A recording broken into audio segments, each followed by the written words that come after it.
Yo, this right here is really cool. And before you ask, no, this is not a charging port. I know some of y'all are gonna ask that question. I'm gonna shut that down real quick. This right here is called a bone-anchored hearing aid.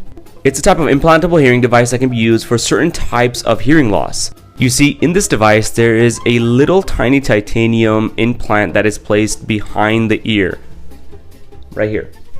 And then there is a device that is connected on the outside of the head, right there.